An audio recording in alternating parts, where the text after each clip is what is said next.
Hey, good evening, everyone. This is the Man United Agenda. Welcome back, man. After a night of chaos, we got a night of peace tonight because just cool Yabba and even cooler We Deserve Better is joining us on set today from locked in the trophy room at Old Trafford. How you doing, We Deserve Better? I'm very good. I could never be as cool as you, mate. I can tell you that much. Oh, come on. You're levels above me, You're mate. too cool for school, I can tell you. What's happening, man? We got a lot to talk about today, but first of all, let's just get into it. I mean, you watched the game last night, right? Oh my God. And I text you midway through, I left you a voice. Yeah. I was like, oh my God, have you been watching this match? We're 3-2. And then suddenly, no, we were 2-1, and suddenly 2 goals in one, and then it was 3-2, and then it was 4-4. Amazing. I couldn't You believe. I know, knew when I saw your next voice note come in. I knew what it was about. I was like, "Oh my God, it's 4-3. We got to hold on. We got to hold on." I didn't get one after that, so your mood was just dropped and like. Yeah. It's such a, I call it roller coaster football, you know, and it's just like, I mean, it's great. They keep saying we want entertainment. Well, they've had it in the last match, and they've certainly had it yesterday.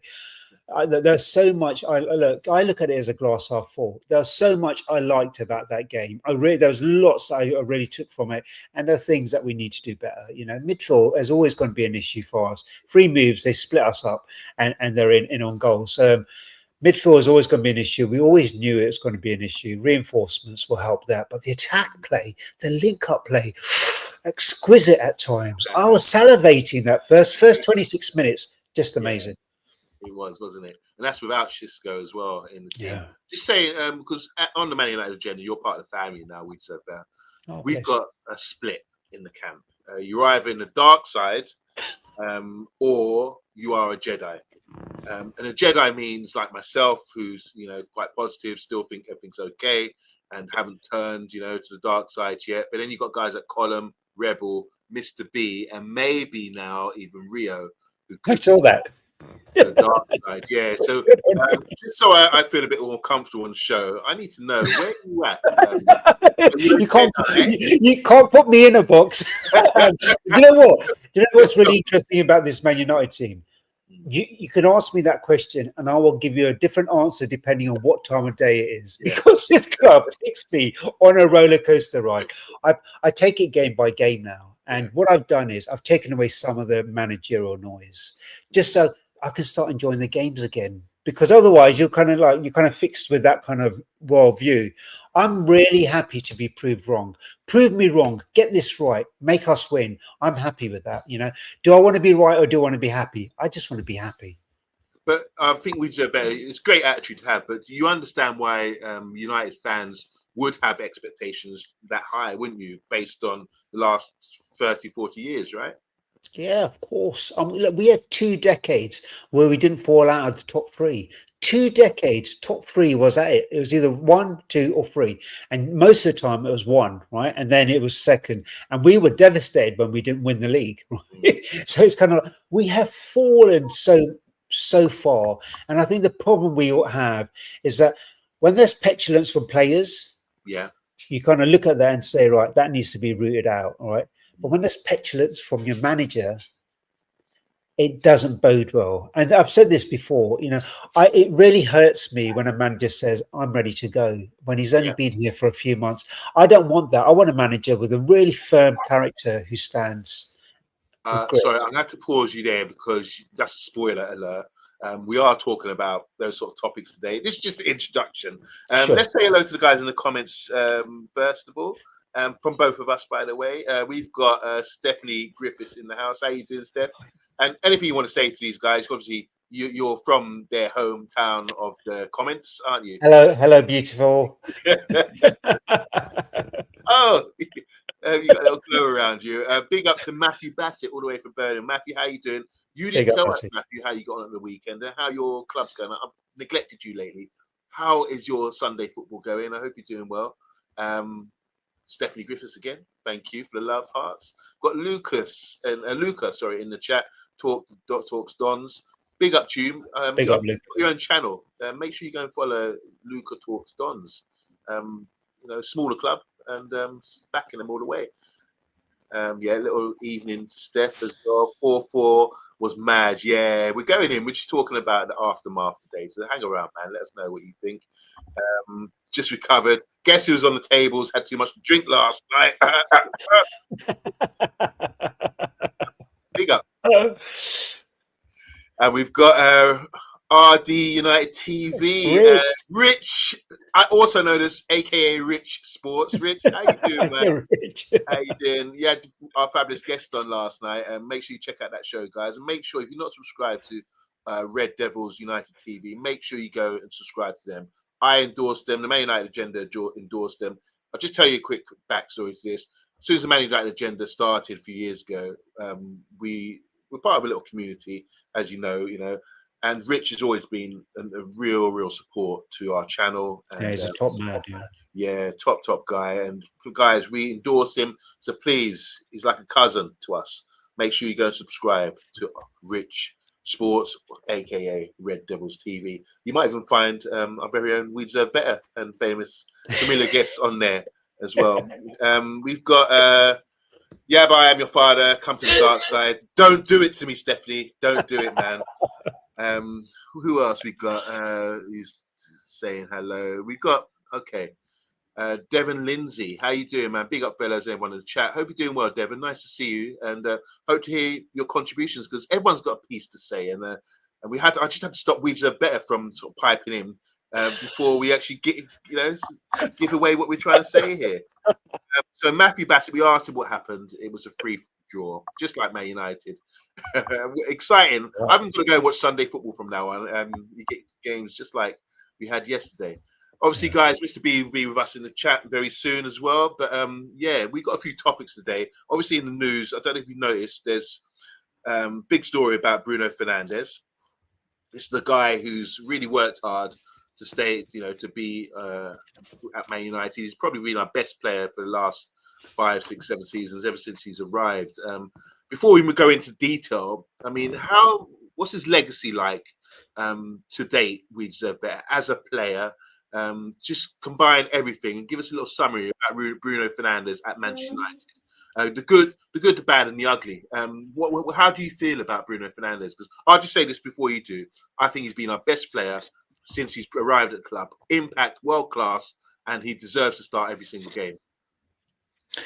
Yeah, I think his work rate is phenomenal, and he's when you talk about players that sweat blood and tears on the pitch, there's no disputing that Bruno's done that. And hey, Mr. B, there's no dispute that he's done that. I was given a stat today. So in terms of most chance creation over the last 5 seasons in Europe's top 5 leagues, guess who's top? It's Bruno with 449 chances created. Do you know who's in second place? And it's Joshua Kimmich, 333. So wow. Bruno has over 100 more than the person in second place. So there's no doubting that this guy has an impact on the team in terms of what he does. He gets a bad rap for some of the kind of arm waving. I call him a Bhangra dancer. And sometimes he can allow that to creep into his game and affect his performance, like the penalty miss that happened because the referee bumped into him. I think they're the things that kind of antagonize fans. But I think like yesterday, that free kick, I can watch that again and again. It was ballistic. Nobody was going to save that goalkeeper. You put any top goalkeeper against the post, no one's saving that. So I think his legacy has been great. I don't like him in the 8. That's my difficulty. I think we need 2 world-class midfielders, holding midfielders, and a box-to-box to play that position. But he hasn't asked to be put in the 8. The manager's put him there. In all sincerity, I think this summer is going to be a good time for him to then move.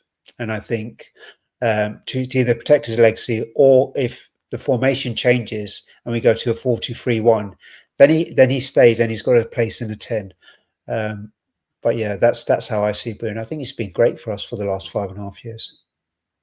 Nice summary there. I mean, look, it's tough one for us because he, like Rich Sports says here, he does divide opinion, and this creates for a good show because we've got the dark side in the house. It's Mr. B. You actually literally in the dark side there, Mr. B, with your lighting. But how you doing today, man? It's the aftermath show. It's good, man. It's good. This is the best the lighting's gonna get. We're about to do this one from. So I just have to be with you or paying your brand. Mr. B, you look good in every light. See, see, respect. That's what I love. We deserve better, man, and I can't stand you. You know. Don't do this, we deserve better. Try and batter him up. You know, we're all afraid of Mr. B. Just attack him head on the way he attacks people, the way he tackles as well. You've seen him on the football pitch. He's a rugged guy. Mr. B, yeah, as you know, look, there's been quotes going around today. Let's start with this one because, by the way, Mr. B, welcome. I've spoken to you already, but just let the people know how you are because we rejoice every day you're out here. How you feeling? Thank you very much. I'm good. I'm just tired. I'm getting old. I'm tired, man. I'm tired. I'm tired. Okay, you heard it here. You're not old. You heard it here first. He's old and he's tired. He's not old. He's stunning. He's stunning, this guy. Couple more comments before we get into this Bruno thing, guys. I want everyone to contribute with this. Bruno is still United's most important player. We had a summary from We Deserve Better. There's one from Chat Sports. Simple. He is our most important player, he's saying there. Devin Lindsay saying here, did you all forget the first half of the season so far? Question mark. And also the end of last season. Bruno was trying to do everything and couldn't do it. So many misplaced passes and giveaways. So you're on, well, I don't know where you stand with that, but when the seagulls follow the trawler, I love that quote. It's Bruno. If Bruno's been our best, he says, then how bad have we actually been? Okay, good question. 15th. Bring it on. We finished 15th. Yeah, we did. And Stephanie Griffiths is saying here, can we all see the stat for Bruno for how many times he gives the ball away? XG, expected giveaway. Good one. Sorry, real elite players don't do that. All right, so it's not divided. It looks like everyone's got the boots on, still toe taps to put the boots in on Bruno today. God damn. And sorry, did Neville really say that if Amorim plays the 4-2 and loses, he should be sacked? Also, is it true that the Amorim coaches don't have their badges? Any response? Anyone can respond to that? I know they're fairly young, some of those coaches. One's 29, his assistant is 30. That's strange if they don't have all their badges. You would think so. They've been with him at Sporting as well. Yeah. I mean, yeah, I'm as far as I know, you have to have badges. My brother's doing his badges right now. He hasn't got his UEFA quite yet, but he would have to be in a semi-pro team to even be considered. So I suppose if you take it to the top level, there would surely legalities have to have some sort of badges there. All right, Mr. B, we deserve better. Brace yourselves because this is the quote that came in today from Bruno Fernandes. It says here, Bruno Fernandes with some big quotes on how he almost left Man United in the summer. This has come out. He said, the club wanted me to go in the summer. I have had that in my head. I told the directors this, but I think they didn't have the courage to make that decision. Well, clues in the questions, guy, or in the speech here. I decided to stay after all that, he said, also because of family reasons. But because I genuinely liked the club, not love the club. The conversation with the manager also made me stay, so endorsement for Amorim. But from the club side, I felt a bit like if you leave, it's not so bad for us. Take this all in, guys. Take notes if you must. All right, I'll come back to this. It hurts me a lot, he says. More than hurting, it makes me sad. Because I'm a player, they have nothing. So because a player, they have nothing to criticize about. I'm a player, they have nothing to criticize about. I'm always available. I always play, good or bad. I give my all. Then you see the things around you, players who don't value the club as much and don't defend the club as much. That makes me sad. Where do we start? I mean, First of all, let's start with this. So the club wanted me to go in the summer. I had that in my head. I told the directors this, but I didn't. I think they didn't have the courage to make that decision. Let's start with that, man. What do you know? Did we cover this over the summer that the club wanted him out? The club? We said we wanted him out for money. We said we wanted him out the club for the money, didn't we? I can barely hear you, Mr. B. Sorry. No, let me go. I'm gonna go and sort. I'm gonna go and get the other mic. 1 second. Yeah. But yeah, I would have sold him. Yeah, but I'll be honest. I would have sold him in the summer. I'm gonna go and get this microphone. 1 second. No problem. Stephanie's saying here, perhaps they have Blue Peter badges instead. Here's one we made earlier. Nice one, Steph. She's hilarious. All right, so yeah, coming to you with Bear. So he's come out and said the club wanted me to go in the summer. I have that in my head. Maybe it's an excuse. I told the directors this, but I think they didn't have the courage to make that decision. Talk to me, bro. Yeah, I mean, I think from this interview, I kind of know this narrative because it was kind of put out there at the time, and I think Jason Wilcox also said something around October time. And this interview was done by Canal 11 in November, but they've released it today for maximum damage off the Amos and Chido responses, and then Kobe Maynard's incident yesterday. And it's just kind of it's interesting that they've released this now. I mean, what was very interesting for me is what he said afterwards, because it sounds to me like he's showing that he's agreeable to a move to Saudi, and I think we all knew they'd said it at the back end of last season that he said if they want me to leave, I'll go, and it just never materialized. I think Amron was in his corner saying no, he wanted him to stay. My own feeling on this is that he goes in the summer. To be fair, he has a release clause apparently as part of his new contract that he signed a couple of years ago, stating that if a team outside of the Premier League come in, he has a release clause of 57 million. And I think United may take that, because I look at Bruno and I think he's a 10. He's not an 8. He's in that 8 position at the moment because we don't have anyone else. So he can still do things with the ball. He can still hold up play. He can still link up play from defence, midfield to attack. He can't play the 10s because you've just signed 2 big signings during the summer to cover those positions.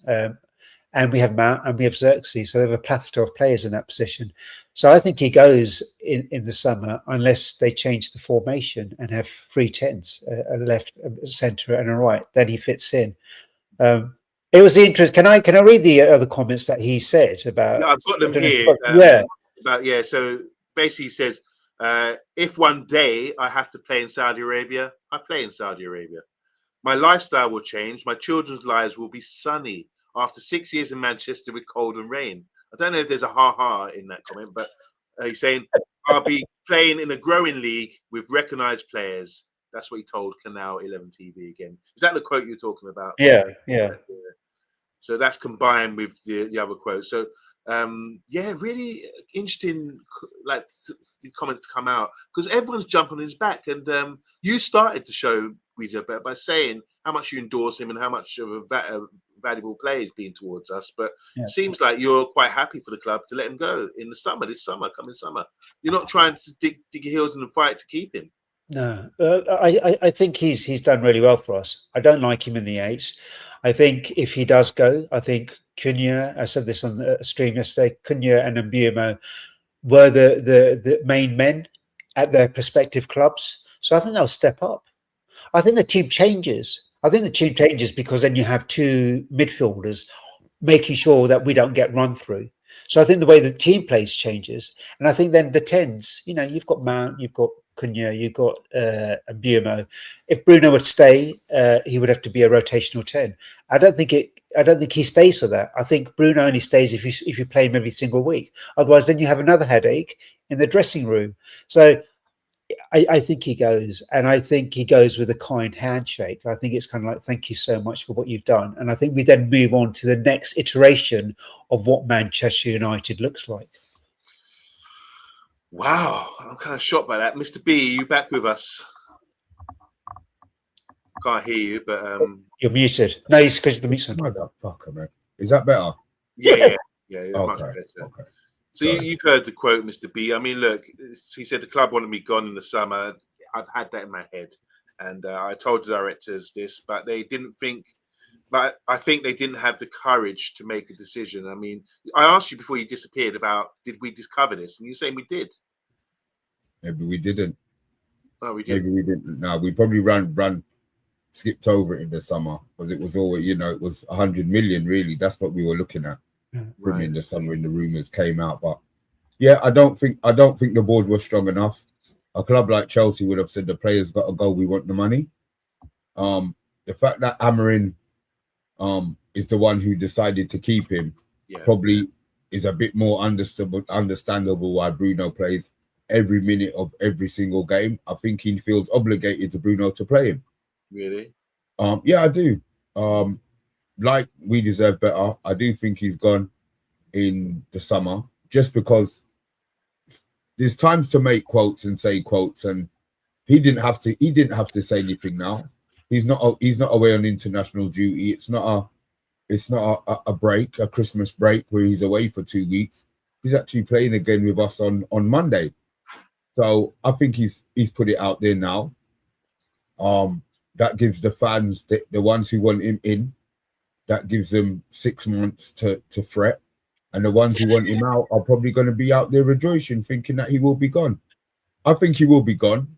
There's a buyout for 57 million, which is it's only for European clubs. Don't be greedy. If they come in with 30 million or 40 million for him, we've had our money's worth out of Bruno. I don't think anybody can moan and say that we haven't had our money's worth. I mean, you put up the stats, 400 and something on assists. Wow. I mean, Jesus, 300 of them went to -9 and he missed those chances. Can you imagine the numbers that he would have been on? You know what I mean? So it's he's a superstar to keep on going, So, but yeah, I would as much as these numbers are great, build a different team. We don't need a hybrid number 3. I mean, a hybrid number 8, 8/10. We need an 8 who can do the job, and Bruno can't do the job in that position. Let me reiterate again. Bruno cannot do the job in that position. Yeah. As a 10, with 2 players behind him fighting with Mbeumo and Cunha, no problem. Yeah. He probably would still have a problem, to be fair. We're like. Yeah. We'd find something else to moan about. That's what we do, Wingbacks.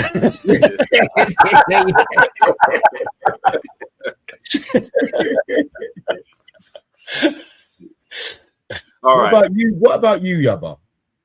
Yeah, the comments. I think there's a lot. It's quite revealing, the comments. I'm reading them out. And I'm trying to emphasize the points that are stand out to me. Like they wanted me to go. I've had this in my head. It's the wording. It's very clever because it sort of gives an excuse to say, feel sorry for me. I want to stay. Obviously, most players do that, don't they? They're loyal to their club until they play for another club and kiss the badge. But they don't want the fans to turn on them, And it's true. I think one thing that's significant about this quote is he says, it hurts me a lot, more than hurting. It makes me sad because I am a player they have nothing to criticize about. And he can say that boldly, I believe. And he backs that up by saying, I'm always available.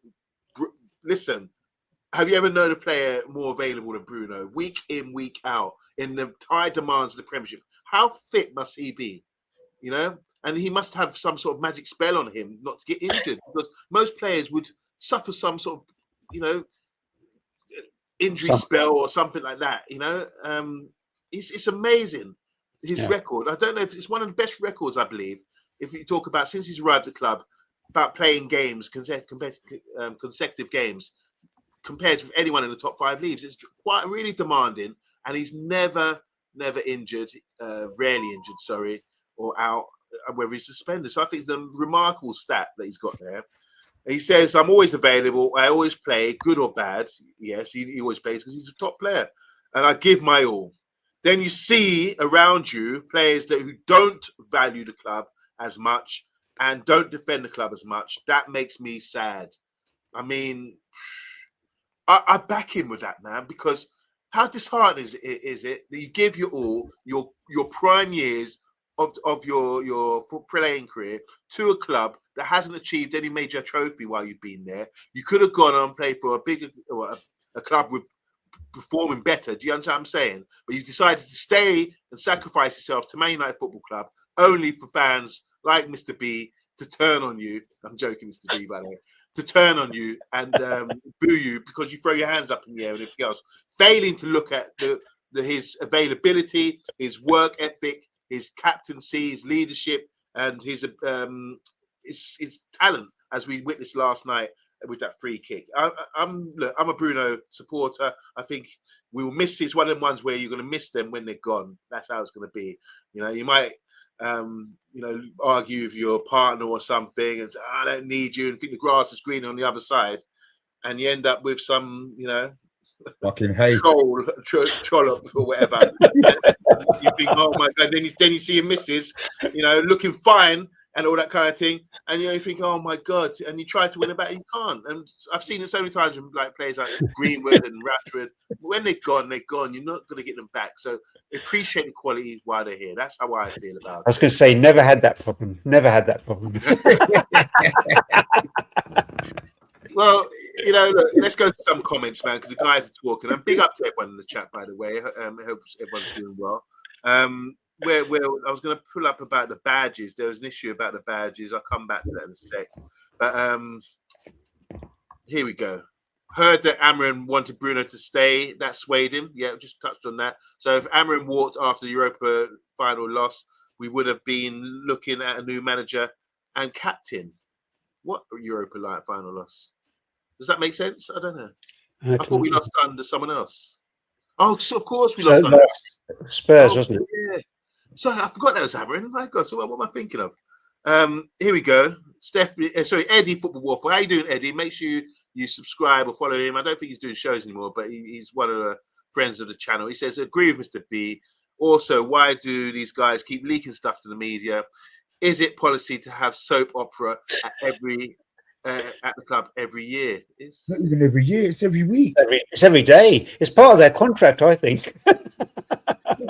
Chat Sport is saying here, United won't replace him. They spend it on 2 or 3 average players, about 25 to 30 million, just to bolster the squad. Interesting, that's a good one. Yeah, I think, to be fair, I think he's right. If you look at the wages he's on 300 plus a week. The way that United's pay structure is, that's 2 players, really, 2 Cunha type players. If you look at what they're on, so yeah, I'm all for padding out the squad with a couple of extra players. If that's the value, the wages that they're on, there seems to be a wages tier system at the club, and that 175 seems to be the top end of it. So I said I like Bruno. I don't love Bruno. I like Bruno. I think he's a great footballer for us for what he does. I just think of the money. I just look at the financial part of it and where Bruno is in his career. He's done as good as he could. We couldn't have asked any more from Bruno. You couldn't have asked any more. Did he ask to be captain? Probably not. But he embraced the captain's role at Man United. And look, let's be serious. The only time the Man United captain's role is good is when we're winning consistently, and we haven't been doing that for years. So fair play to Bruno. He stuck it out, but I just think that this has come out of his mouth now to prepare everybody for that summer upheaval. Because guess what? That's going to divide the club again. Shouldn't let him go. Should let him go. Or is Kobe staying? Is Kobe the reason why Bruno's going? It's not, because Kobe's not playing, but you could understand where there's going to be that whole summer of shouldn't have let him go. Should have let him go. Who's he going to replace with us? They said three young cheap players on 30-40 grand a week. Won't cut it. Okay, just a few more comments here. Eddie's also said, dropping a like, the director of the football and manager didn't know what they were doing keeping Bruno and buying new number 10s. The director of football should be in the press conferences as well. Does that to sort of justify their decision making there? I don't think that happens often, does it? And Mark Harris, how you doing? Benny Hill, says it's time for Amorim to do his dodgy assistants to take Shaw, Dalot, and Bruno with you. Inept, doesn't play youth experience. Doesn't play youth. Inexperienced. He should have never been given the job. At the time, he was like the hot shot of Europe, wasn't he? We deserve better, Amorim. I mean, in hindsight, it's easy to say that, but at the time, weren't you excited to say we're getting the next big thing, as manager-wise? I mean, I remember that time. So Ten Hag had just finished 8th the previous season. The FA Cup saved him. And then the new season, and we got those lovely signings in, I thought. We got in De Ligt, we got in Mazraoui, we got in Euro. Ugarte, we didn't know. I thought he would be a possible solution to our midfield, and we got in Xerxes. So I was really excited about the new season, and then it started. And we could not win. Rewind. Go back to when we actually signed him. I mean, he was a hot shot, wasn't he? He was a sporting manager, young, fresh, new, exciting ideas. He was wanted by other big clubs, apparently. So, did you have any qualms about when we actually brought him in? Did you any question marks? You? So I mean, that's what I was coming to. So we had Hogg, and we had, and we started. We couldn't win, so it got to a place where he was untenable as manager. But to bring in a manager who has a completely different formation, I didn't think Amorim was going to be so rigid with what he did. I didn't know too much about him, to be quite honest. I knew he was at Sporting. I saw that one game against City at a time when everyone was beating City. And so I just kind of trusted the board that they'd brought in the right man. And, as in hindsight, I look at it, they brought him in at the wrong time, because he didn't have the players and he was very, very rigid. So I didn't like the way he threw the players on the bus within about a month or two of coming in here. I didn't like the way he done the clear out by saying his coach is better than, say, Rashford. All of that stuff doesn't bode well with me. I'm the type of guy that you keep a stiff upper lip and you sort it out behind closed doors. You show strength and unity. Tough one. I think it's it's so difficult with Amorim. I have to keep watching it game by game with him because all I want to see is progression. All I want to see now is evolution. I have to stop listening to some of the stuff he says in presses. I just want to see, what are you doing on the pitch? Are you getting it right? Are you selecting the right team? Are you getting the best out of these players? And I know he's going to stick to his formation. There's discussion now of him going for 4-3-3 during AFCON. If that happens, I'll be excited to see what that looks like.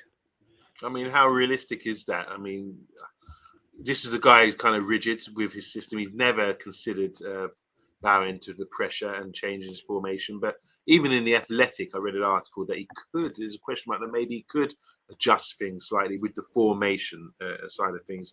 And Mr. B, you've always been one to say, look, you've got to be a bit more flexible as a manager. Does Amorim actually now have to bow to the pressure and actually, based on maybe lack of availability, consider changing that formation? If this what makes him change, great. Yesterday everybody was saying to me, I've had people say to me they played 4 at the back yesterday. I have no idea. If they played 4 at the back in the first half, then continue doing that, because that's one of the best first halves of football, that I've seen from United in a long time. We controlled the game. We were in their faces. And then the second half, they came out like they'd been smoking a crack pipe at half time. They were disgusting. For 25 minutes, they were pathetic. So it's either something he said. I don't think it was something that Areola said. They said that he changed the formation in the second half. But you know what it is? That's what managers do, innit? He got proved wrong. He didn't want to play the 4. They played the 4 as well as they could have played it. I think it was his arrogance. We've won the first half in that. Now we're going to go back to 3 at the back, blah, blah, blah. And they got found out. And then partway through the game, they went 4-2-4, scored the goals back. So I'm not sure he's going to change, Yabba. I'm not sure he wants to change. Maybe he can't coach 4 at the back. Maybe he just mentally can't coach 4 at the back. But I would like him to change. I'm just sick of sacking managers. It would be nice for him, you know, to have sat down all this time and realised. But then what does he do? This is the question then. So our players have gone away from African Nations Cup, only 2 players. So we've still got another 9 that could play in the same positions. Imagine United going a run, unbeaten, you know, over this Christmas period, winning games, playing dynamic football. Does he then change it to the 3 at the back when Ahmad and Mbeumo come back? That's why I'm not sure he's really, really going to change, because that causes him more headaches. And Mazraoui. Yeah. Jesus Christ, I forgot about Mazraoui. You know, Mazraoui would nail down the right back spot. Yeah. No problem. We could all pick a 4-3-3 that we would be happy with. I'm not sure he would be happy with that, because then for the whole of the 2 years, 2.5 years, whatever his tenure has been at the club, the Pope wasn't going to make him change. He's stubborn, you know. He's stubborn in what he does. So what does that make him look like when they come back now and the team is playing well? They probably won't be, but I'm just saying, you know, hypothetically, they go on a great run. Does he come back and change it? This is a question for you, Yaba, because I know you like him. Do you think he would change? Well, there's been a few hints in his comments recently, hasn't there, about making adjustments. It hasn't said change formation, just talks about maybe just adjusting a few things mid-game to sort of deal with the issues. Because it's, for me, anyone who plays football, knows football, we all watch the game, we can see quite clearly how we're conceding goals. I mean, we're one of the top goal scorers in the Premier League. So that's something, you know, we can sort of say, okay, that merits some sort of respect that we're scoring goals. Clearly, the issue is we're still conceding goals, and it's not the system, I believe. I like Amorim's system. I think it's the personnel playing in the system. We only have to look at the goals we conceded yesterday to demonstrate that and as evidence to say that's a mistake. As a, you know, we've given the ball away. All right, how do you defend this? Where's the insurance? The midfielders out of position, the wrong side of their man. No one's engaging the play. One ball can be played in between the centre backs, and it's good twice. The player can go on and score. But not a system issue. So to me, that's not a system error from the manager. The manager must be slapping his forehead like that, because thinking, my system works. You guys are just making big bloopers out there and making me look bad. You know, that's the way I see it. So I'm not on Amorim's case yet, because I can see that works in theory. We're scoring goals, but defensive side of things, without Maguire, without the Lit or any kind of proper players there, we look a bit vulnerable.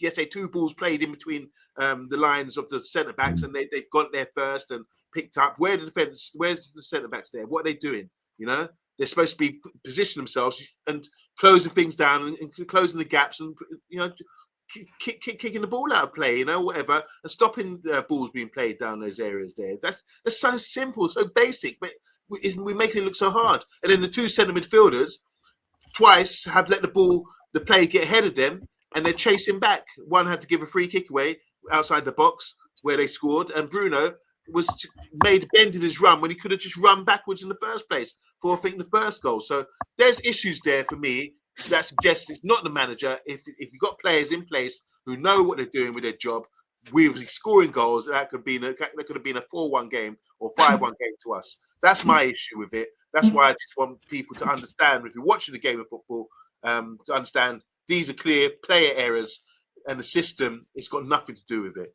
I know I'm going to get, you know, battered for that or whatever, but that's my opinion. I stand firm on that. We deserve better. So I hear what you're saying. I mean, I thought it was madness yesterday to do the 4-4-2 when you've got Euro then as a right back. Do it when you've got Mazraoui there. Right? Change it up then. Change it up to a 4-3-3. Not when 2 of your best wingers have gone to AFCON. Do it before then, right?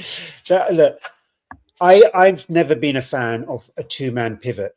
And I'm certainly not a man of a 2-man pivot with Bruno as one of them. Right? I think if you put 3 in the midfield, Casemiro looks better. Mainu gets to play, he looks better. Bruno looks better. I think 3 in midfield. For me, it's the way I'm old school. Give me a 4-4-2 if you could, but 4-3-3 works in today. So I think the problem we have, and those side splitting balls that they were so easy to get, is because they ran through our midfield. Time and time again, our midfield is non-existent. So that's the problem. They did it 2 or 3 times in the first half, and they did it 3 or 4 times in the second half. And indeed, that goal that Lemans saved with his feet, was another one that they could have done. So I'm not a fan of 3 at the back. I'm not a fan of wing backs. I'm not a fan of 2 midfield. So hand on my heart, I'm not a fan of this formation. I love the fact that our attacking football looks so amazing at the moment. It looked great in the last game against Wolves. It looks great. I loved it. But sustainably, to win a match, you've got to have the midfield solid. Your spine has to be solid. And, you don't get a 19, that 19 and 20-year-old yesterday were thrown to the wolves because a senior player next to him, Shaw, wasn't protecting them. I mean, he was at fault for the first goal. So there are a lot of issues there. And I don't think the thing of criticism I had about Ten Hag was we were putting square pegs in round holes. This formation, again, puts square pegs in round holes. I think this is going to be his formation. My belief is that I don't think he does change and transition to a 4-3-3. I keep hearing Wilcox wants a 4-3-3. Sack him then. I think he goes possibly. Yeah, I think he may go in the summer. I think unless he gets European football, he's gone. And I think if they look at January and invest, and he doesn't finish 5th because of the coefficiency, 5th will be good enough because of how well British teams performed in the Champions League last season. If he doesn't get that, I think he's gone. I think there's not enough evidence that this formation is working because we have moments of brilliance, and then we're fighting a losing battle at times in games. That's why it's a game of 2 halves, because as soon as the team come on attack, they go right through. It's 3 balls. And one of the things I will put in Amorim's favour is our strikers, our attackers need to be more clinical. We have so many chances per game, and we're just not putting them away. We're not putting them away. They need to do better. We deserve better. That is true. We certainly do. All right, let's go for a few comments and just touch on this. Obviously, there's an issue about the badges, the coaches, and we've got a detective on the case at the moment, and that'd be when the Seagulls follow the trailer. You're saying, just as you can read here, to talk about our individual coaches, and it says one's got a B license, but the license alone typically doesn't qualify someone to be a head coach or in a senior team. It also saying here, professional leagues, it mainly covers youth and lower levels. Yeah, as I was saying earlier, so maybe there's something in that. Yeah, maybe he's right. On stats, Amorim is the worst United manager since 1927. What are we United waiting for? Ineos are worse than Amorim, and having a laugh. That's from Mark Harris. But he also goes on to say, you keep sacking managers until you find a good one. You don't keep CHRP in charge. Obviously, it's the one from Stephanie Griffith saying here, fear of playing at Old Trafford seems to have gripped us again, sadly. Even though we did at one period had a good record, didn't we? We apart from the Arsenal game and up until we lost to Everton. It's no shock talking about the goals that we're scoring. It's no shock that in the areas we've invested, we've improved. So we've invested in the 10s and the forward line, and we're scoring a lot more goals. So there's no shock for Rio. Big up to Rio in the chat, by the way. Emery, we're playing them at the weekend. He said, I would take Emery right now, but he's gunning for the league title at Villa on a budget of 56 quid. World-class manager. That's a good one. You know what? Thanks, Mark, for your contributions today. Chat was saying here, our midfield is invisible. Teams push through with numbers, and there are 4 or 5 players versus our back 3. But if the defenders engage, if the midfielder is in position, right? Can I just say something to you? Yeah. Obviously, we're just talking about the system and the formation, and we deserve better. Was saying that he's enjoying the way that we're attacking as a team. We're attacking with 6 players, and defending with 4.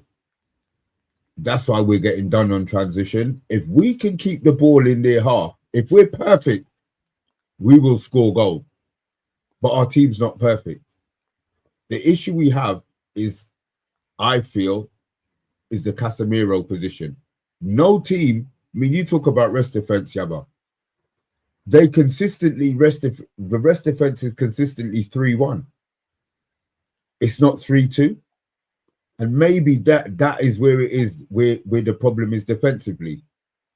You know, that's where I think we get overrun. Going forward, you know, we're creating chances. You saw the amount of chances we've created in the last 2 games. All right, Wolves are a trash football team, but Bournemouth aren't.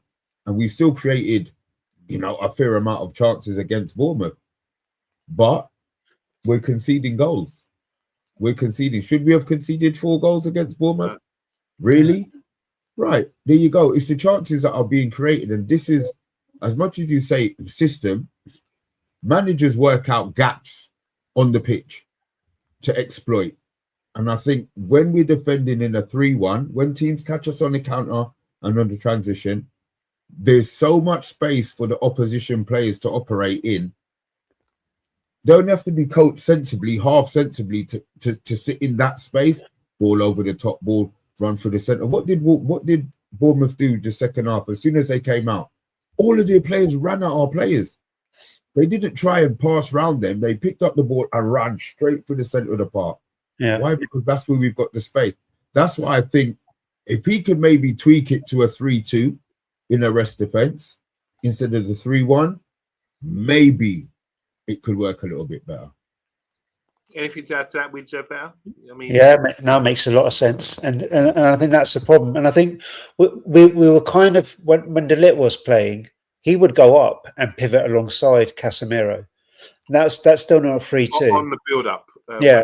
From the back, from the goalkeeper. Yeah, and so there would be an extra body. But at the moment, what's happening is you talk about 6 midfielders. We don't even have a striker on the pitch. So in order for this formation to work, we've got to have an extra man in midfield who generally Mount fills those gaps. But now he's going more in an attacking place. So again, Bruno goes up with the play, and then you have that gap again in the middle.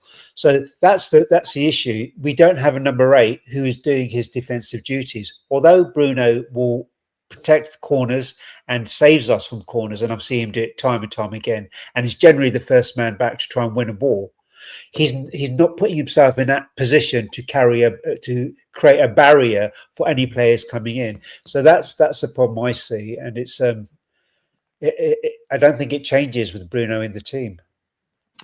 Just going back, I think, look, in theory, we can talk in theory, but in practice, what happens in the game, something else as well. I think there is a rest defence with, and it's a good one as well with Amorim, and it's not just the 3-2, like we say.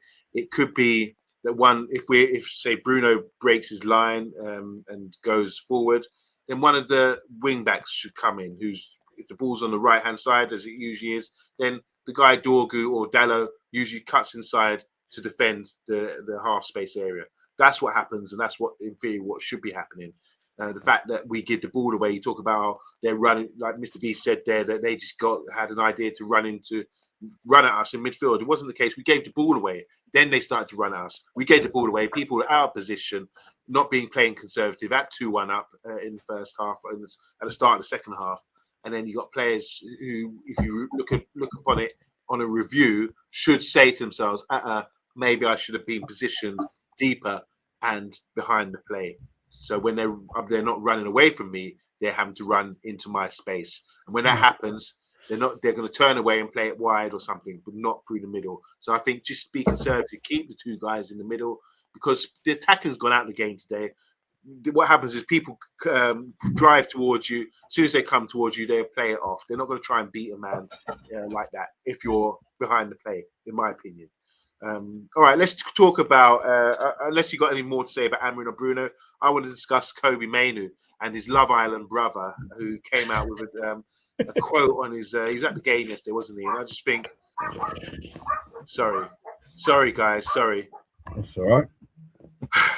Frustrating this. I just think if that was Fergie we trying to get Kobe out of the club, I think it's disrespectful that his brother would be allowed to do something publicly like that, to sort of, right, he's fighting for his brother's case or whatever, but I just think that's so immature, so disrespectful. What did it say? Free Kobe Mainu? I mean, come on, man. And I love Kobe. I'm sure we all were attracted to his game. When he came on the other day, he was brilliant yesterday when he came on. Just reminded me of what he can do. But what's your views on his brother coming out and doing something like that so public? Mr. B, or I'll get my one. When a club wants to disrespect a player, they do whatever they do to disrespect the player, and the player is just supposed to sit down there and shut his mouth and accept that he's not being picked by the manager. Publicly, Kobe hasn't been complaining. We haven't heard anything, but guaranteed, when he goes home, Amorim is a bomber. Yeah, let's not get it twisted. Kobe's done his bit. He's done his piece. He's kept his mouth quiet. Yeah, and he's still not getting picked. You haven't heard that he's in there causing trouble. He's not doing a Garnacho and sitting down on social media. He's not specifically sitting down on social media. So he's not being played. The manager doesn't want him now. Fine, you don't want him. Get rid of him. Get rid of him. Then you as a manager, you don't want him. Get rid of him. If the club allow Kobe to leave, I think it's disgusting. But better players than Kobe have left our club. I believe that decisions have been made already, and I don't think Kobe's happy with decisions. And I think this is where his brothers now come out and I don't think he should have done it. I don't think he should have done it. But I don't think he should have done it. I don't want nobody disrespecting our club. Apart from us three here and our family. we can disrespect them as much as they want. You know what I mean? We're not getting paid by them. But as a club, I don't want them disrespecting the club. I understand his frustration. I understand his brother's frustration. But if he doesn't leave, doesn't get the move, it's issues. And then what happens next year? Amorim's still going to be here. Unless Amorim finishes 8th, I even think if he finishes 7th, and it's 7th with Europa, not Conference Peer Cup qualification, that he'll stay. I think he will stay. So where does that leave Kobe? Kobe's then going to have to go. I think he's going to go away for the 6 months and hope to God that Amorim doesn't stay so that he can come back in. Because if Amorim stays, he's not playing. He's gone. 100%. We deserve better. I mean, yeah, just your thoughts on this, these things. First of all, I mean, isn't that a bit of disrespect from the brother to allow him to do that? Must be cringe for Kobe right now. Surely he's saying to his brother that he shouldn't have done that. So I try and keep the same energy for players, because I know, there'll be those that, really back Mainu and then can try and understand it a bit more. I just think, you've got to have the same view. I have the same view about the manager. I don't like emotional petulance from the manager, and I don't like it from our players, because I don't want any noise at this club. I just want us Man United to be known about our football. I just want to talk about the football. I'm so exhausted. Every single day there's a headline, and sometimes it's the manager that's giving the headlines in the presses, throwing players under the bus, etc. I'm going to go. So there's a culture issue. We talk about mentality. Mentality has to also come from the manager. So there's the caveat. He's not leading by example, right? He's allowed to say, I'm going to show emotional petulance after a game. When you're a young man and you're looking at your leader, you're being given license to do that. Because if he's doing it and he's leading us into war, then I'm going to follow, And these are young players. I was really angry. I was mad about it. I really was, right? I was just like, how dare you? Surely this is orchestrated. Surely they wouldn't have... he didn't just do an interview. He went to the shop. He got all of these T-shirts, printed them up, right? Came to his workplace on the night when he's playing in football in the row 1 of the stands and started handing them out. And then, you're joking. Oh yeah, I didn't know that.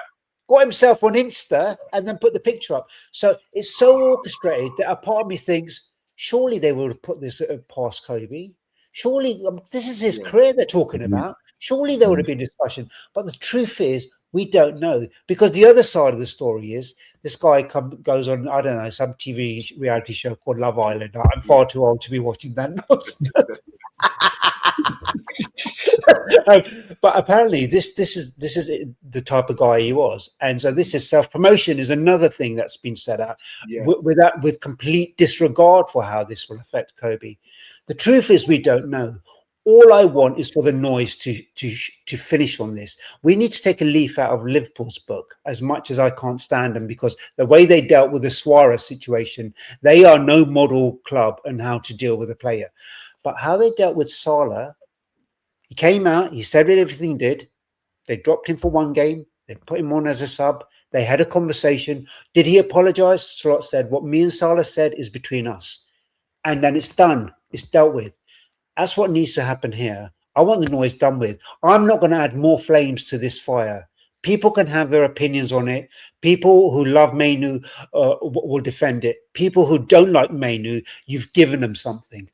I'm going to try and sit in the middle and say, I don't want to hear it anymore. Yeah. Man United, sort this out between yourselves. Be men. And that comes from the manager too. Shut this down now. Right? I'm exhausted by it. Start improving on the pitch.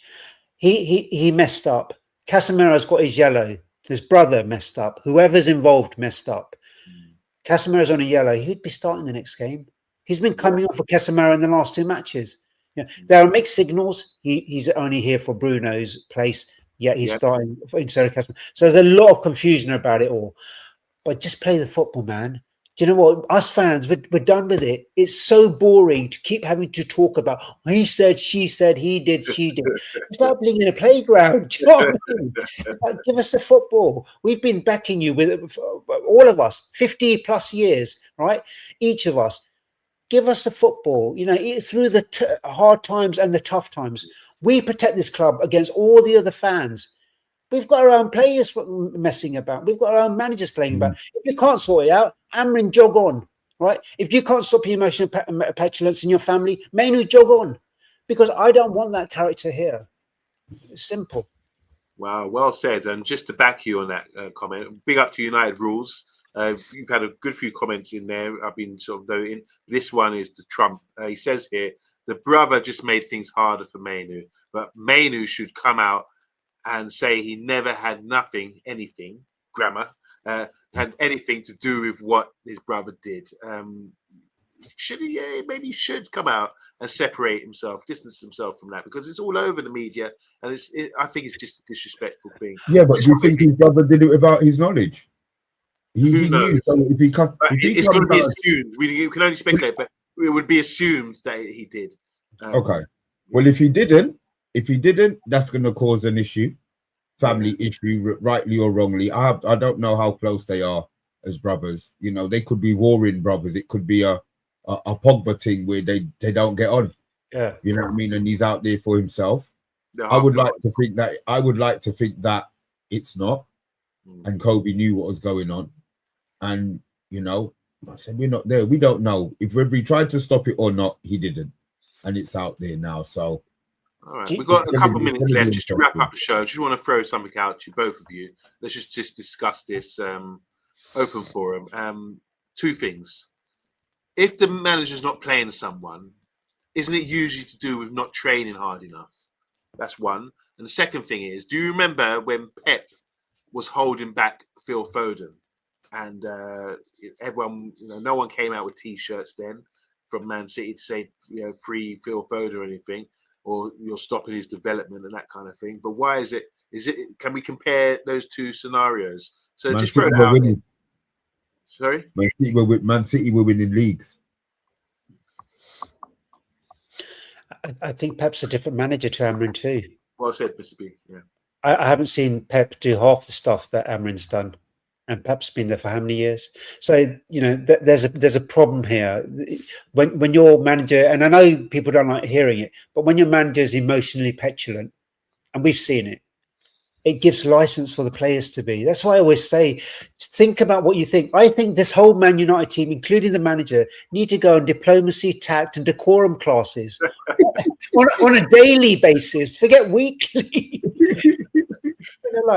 It's like, grow up, man. Come on. These guys, I mean, Amrin's on 6 million a year, and he's threatened to walk 3 times in 10 months. How dare you? How dare you? You know, it's kind of like you've been given the best job. Most people would bite your hand off for this job. Fight for the job. Protect your players. Protect your club.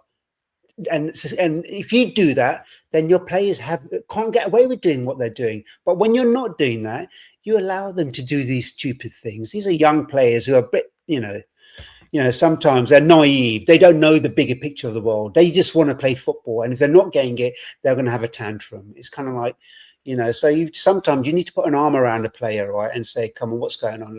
Let's have a proper conversation, and let's try and get you back on the pitch, and let's find a way. He's already said in the thing, he hasn't come and spoken to him. Well, you're the manager. You go and speak to him. Wow.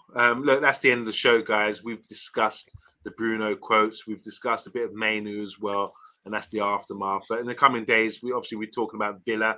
We'll be looking at who's going to be playing, because obviously the big question mark now is how do you pick a team when all these 3 players of our key players are in Morocco? So that's the big talking point, and Man United are coming up. Man United agenda coming up, no doubt about it. Tomorrow, Thursday, and plus on Friday, we've got Mr. B's Friday night show as well, where we've got some special guests as well. So I think you're on all week, aren't you? Am I? Oh, yeah. Well, yeah. You've been another great performance today. We can give you back the wax and polish. You can get back to shining the trophies in the trophy room. I wasn't sure what you were going to say there. So did I. Come on now. No, bro, listen. Yeah, but I'm sitting here cringing, bro. All I'm thinking is, please don't go there. Yeah, please don't go there. It's not 9 o'clock. We're here for jokes. You can take a joke. Yes. Next time, please, tomorrow, if you come on and you've got that same background, I want to see some wax and some polish. Hands, okay? There's so many things I can say. So someone close the door to the trophy room and keep Weeds better in there until tomorrow, 24 hours until tomorrow. Mr. Sheen, here we go. Mr. Sheen, Weeds better. Other polishes are available as well. Oh dear. And Mr. B, thanks again for joining us. Wonderful watch along as well yesterday. Thanks to everyone who tuned in to watch along. We had some great numbers on there, by the way. So all you Twitterites as well, make sure you come over to YouTube. Don't hang around there. It's too much going on Twitter. You get distracted. Come and join us in the pleasant company on YouTube. It's much better for us. On that note, we'll be back tomorrow. Thanks everyone for tuning in. Any last words before I sign out? End of stream, Dave. Yeah, good idea. Good night, God bless. Pick up everyone in the chat. Bye.